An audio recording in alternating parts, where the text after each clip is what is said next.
నమస్తే. బీహార్ అయిపోయింది, next west Bengal. వచ్చే ఏడాది మార్చి కల్లా వెస్ట్ బెంగాల్లో అసెంబ్లీ ఎన్నికలు పూర్తి కావాలి, కొత్త ప్రభుత్వం ఏర్పాటు కావాలి. ఈ మేరకు అక్కడ కూడా ఎస్ఐఆర్ అమలవుతోంది. దీంతో చొరబాటుదారులలో ఒక భయం మొదలైంది. వాళ్ళు ప్రాణాలు అరచేత పట్టుకొని తమ దేశాలకు పరుగు పెడుతున్నారు, పారిపోతున్నారు. ఏమంటారు, పొట్ట చేత పట్టుకొని మూటముల్లా సర్దుకొని బంగ్లాదేశ్, మయన్మార్ వైపు వెళ్ళిపోతున్నారు అనమాట. మరేంటి ఎస్ఐఆర్ అంటే కేవలం ఓటరు జాబితాలో పేరుండదు. వాళ్ళు ఇక్కడ చొరబాటుదారులు, వలసదారులు ఇక్కడ ఉన్న వాళ్ళు కాదు. అక్రమ వలసదారులు అంటే మహా అంటే పేరు తీసేస్తారు కదా. ఎందుకు మరి వాళ్ళు పారిపోతున్నట్టు? జస్ట్ ఓటర్ జాబితాలో పేరుండదు, ఎందుకు వాళ్ళు పోవాలి? ఇంతటి భయము, ఈ పలాయనాలు వాళ్ళకెందుకు? చాలా ఉంది, దాని వెనుక పెద్ద కథే ఉంది. IAF 2025కి వలసదారులు భయపడుతున్నారు, ఎస్ఐఆర్ కు కాదు. Immigration and foreigners act 2025. దేశంలో రాహుల్ గాంధీ లాంటి నాయకులు ఎప్పుడైతే ఓట్ చోరీ మొదలుపెట్టారో, ఓట్ చోరీ గురించి హడావిడి చేయడం మొదలుపెట్టారో, ఆ టైంలోనే మన హోంమంత్రి అమిత్ షా పార్లమెంటులో ఈ కఠినమైన చట్టాన్ని, ఇమ్మిగ్రేషన్ అండ్ ఫారినర్స్ యాక్ట్ 2025ను ఆమోదింపజేశారు. గత నెల నుంచే ఈ చట్టం భారత్లో అమల్లోకి వచ్చింది. దేశమంతటా కూడా మార్చి 2025లో ఆమోదం పొందిన ఈ చట్టం పాత విదేశీ పౌరసత్వ చట్టాలన్నింటినీ కూడా సమూలంగా మార్చేస్తూ నేరుగా అక్రమ చొరబాట్లుదారులను దెబ్బకొడుతుందన్నమాట. చెల్లుబాటు అయ్యే పాస్పోర్టు లేదా వీసా లేకుండా భారత్లోకి అక్రమంగా ప్రవేశించిన వాళ్ళకి 5 ఏళ్ల జైలు శిక్ష, దీని కింద 5 లక్షల జరిమానా కూడా. ఇక నకిలీ పత్రాలు కనుక సృష్టిస్తే, ఎందుకంటే ఇంతకాలము, ఇన్నేళ్లుగా, దశాబ్దాలుగా రోహింగ్యాలు చేస్తున్న పని అదే. వెస్ట్ బెంగాల్లో ఒక పెద్ద ముఠా పనిచేస్తుంది వాళ్ళకి. నకిలీ ఆధార్ కార్డులు, నకిలీ ఓటర్ కార్డులు, రేషన్ కార్డులు, ఇవన్నీ.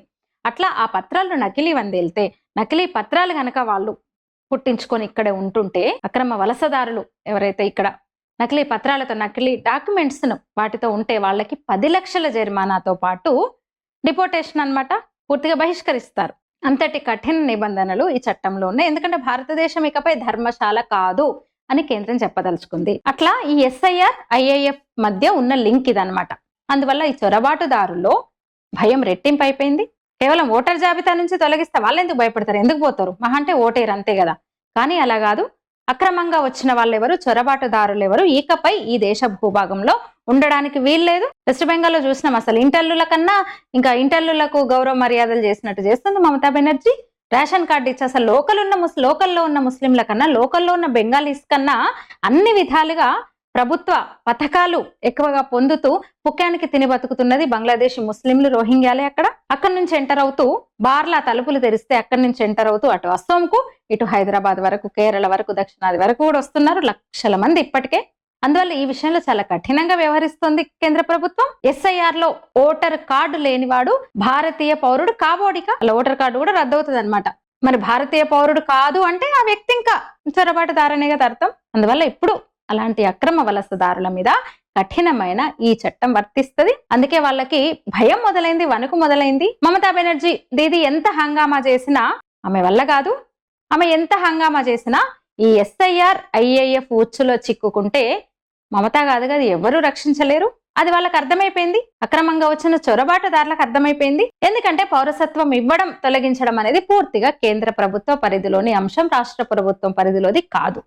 ఇక మరొక ఉపశమనం కలిగించే విషయం CAA గురించి మరొక ముఖ్య సమాచారం.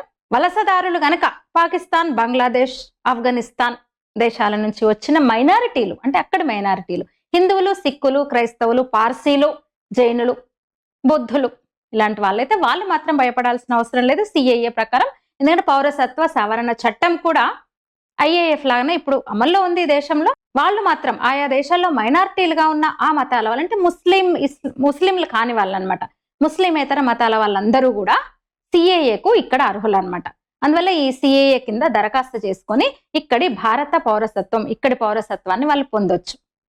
అట్లా పౌరసత్వం పొందిన వాళ్ళ మీద ఈ IAF 2025 చట్టం వర్తించదన్నమాట. కేవలం ఎన్నికల నిర్వహణకు మాత్రమే కాకుండా ఆర్టికల్ 370 రద్దు చేసిన విధంగానే ఈ SIR విషయంలో కూడా ఎలాంటి అక్రమాలు జరగకుండా పూర్తి పకడ్బందీ ఏర్పాటు చేసేశారు.